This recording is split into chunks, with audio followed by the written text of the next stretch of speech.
was a moonless night, and a thick, oppressive fog clung to the ground as Samuel Thornton, found myself inexorably drawn towards the enigmatic town of Blackthorn.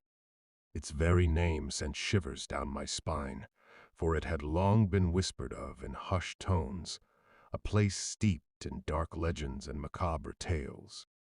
I had embarked on this harrowing journey with a singular purpose: to unravel the mystery surrounding the disappearance of my closest friend, Jonathan. Months ago, Jonathan had been lured to the heart of Blackthorn by a cryptic artifact known only as the Soulstone. He had become obsessed with its allure, captivated by the ancient legends that spoke of its boundless power. His correspondence had grown increasingly erratic, filled with tales of shadowy figures and ghostly apparitions that haunted the nearby woods.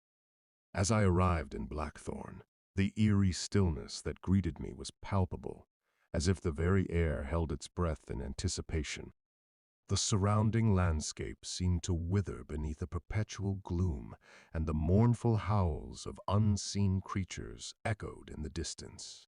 My footsteps echoed through the town's deserted streets, the cobblestones beneath my boots worn smooth by the passage of time. The once proud buildings that lined the thoroughfare now stood as decaying monoliths, their facades marred by rot and neglect. Shattered windows gaped like vacant eyes, and the remnants of a forgotten life lay strewn about, like memories torn asunder by some malevolent force. Though I searched for any sign of life, the town had become an eerie ghost town. No flickering candlelight beckoned from behind curtains, and no distant laughter emanated from the inns and taverns. The townsfolk had vanished without a trace, leaving behind only an unsettling silence that clung to the very soul. In the oppressive darkness, my wanderings led me to the doorstep of an ancient inn. Its sign swayed ominously in the chill breeze, creaking like a mournful dirge. I approached with trepidation and pushed open the inn's door, revealing a world frozen in time, a haunting snapshot of an existence long past. Within, the inn's interior was a nightmarish tableau of horrors. Thick layers of dust and intricate cobwebs veiled every surface, as if time itself had stopped in this forsaken place. Tables and chairs lay in disarray, as though the patrons had been spirited away mid-meal, leaving behind untouched plates and half-empty mugs of ale. A foul and stagnant odor hung heavy in the air, a sinister perfume that clung to my senses.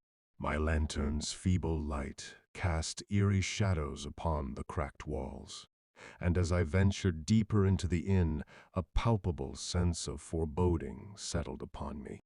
The eerie silence pressed in from all sides, a weighty presence that seemed to bear down upon my very soul. It was within the inn's confines that my journey into darkness truly began, for what awaited me in that forsaken place was a sight that would etch itself into my consciousness, haunting me until the end of my days. The inn's interior was a nightmarish tableau of horrors, frozen in time by some malevolent force. Layers of dust and cobwebs draped everything, turning the once vibrant establishment into a sepulchral tomb. Tables, their surfaces adorned with half-eaten meals and abandoned tankards of ale, stood as eerie testaments to the abrupt and unexplained departure of their patrons. The thick air was laden with a foul, stagnant odor, a putrid miasma that seemed to have seeped from the very walls. An oppressive silence pressed in from all sides, broken only by the occasional creak of decaying wood and the distant, mournful howling of unseen creatures. My footsteps, muffled by the thick layers of dust on the floor, echoed like ghostly whispers as I ventured deeper into the inn. The wooden beams overhead groaned in protest, as if bearing witness to some unspeakable tragedy. Shattered glass from windows long gone lay scattered on the floor, the shards glinting like malevolent eyes in the dim light of my lantern. As I continued my exploration, I stumbled upon a forgotten journal, its pages brittle and yellowed with age. The journal's leather cover bore strange symbols etched in crimson ink, symbols that seemed to writhe and pulse as if alive. Gingerly, I opened it, revealing the secrets of Blackthorn's dark past. The journal spoke of the Cabal of the Damned, a clandestine society that had thrived in the shadows, practitioners of the most forbidden of rituals and seekers of ultimate power. They had revered the Soulstone, an artifact of immense malevolence, and believed it to be the key to unleashing unimaginable horrors upon the world. My heart sank as I read about their sinister machinations, their unholy pacts with entities beyond human comprehension, and their insatiable thirst for power. The journal hinted at a hidden chamber beneath the inn, a chamber where the Soulstone was rumored to reside, its malevolence pulsating like a heartbeat in the bowels of the earth. A creeping dread washed over me as I pieced together the grim truth.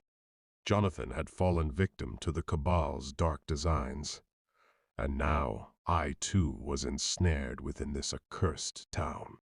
The journal's final entry, penned in trembling hand, revealed the way to the hidden chamber, a chamber that held the key to the salvation or damnation of Blackthorn and all who dared to tread upon its cursed soil. With every ounce of determination, I lunged for the Soulstone, my fingers grasping the malevolent relic with a desperation born of sheer terror. The chamber trembled as the hooded figure's incantations reached a deafening crescendo, and I could feel the Soulstone's corrupting power coursing through my veins like liquid darkness, a searing force that threatened to consume my very essence. The air around me grew heavy and oppressive, as if the entire world held its breath, awaiting the outcome of this unholy struggle. Shadows danced and writhed around me, taking on sinister shapes and whispering forbidden secrets into my mind. Ancient, otherworldly screams reverberated through the chamber, a chorus of tormented souls clawing at the edges of my sanity. With every passing moment, the darkness threatened to overwhelm me. My vision swam with grotesque visions, and my thoughts became a chaotic maelstrom of fear and despair. But I clung to the Soulstone, knowing that it was the only weapon I had against the abomination that sought to rise from the depths of the abyss. The figure's dark incantations grew increasingly frantic, their voice rising to a frenzied pitch. Their form contorted and twisted, as if they were losing control of the very forces they had summoned. Desperation etched their face, shrouded in a hood, as they realized that their malevolent ritual was slipping from their grasp. In one final surge of resolve, I summoned every vestige of strength within me. With a primal scream, I shattered the Soulstone into 1,000 shards of obsidian, releasing a cataclysmic wave of darkness that obliterated the hooded figure and the accursed chamber itself. The very fabric of reality seemed to splinter and crack, as if the boundaries between worlds were collapsing. I was engulfed in a vortex of swirling shadows, my existence hanging by a tenuous thread. It was a battle of wills, a struggle for survival in a nightmarish realm where time and space held no sway.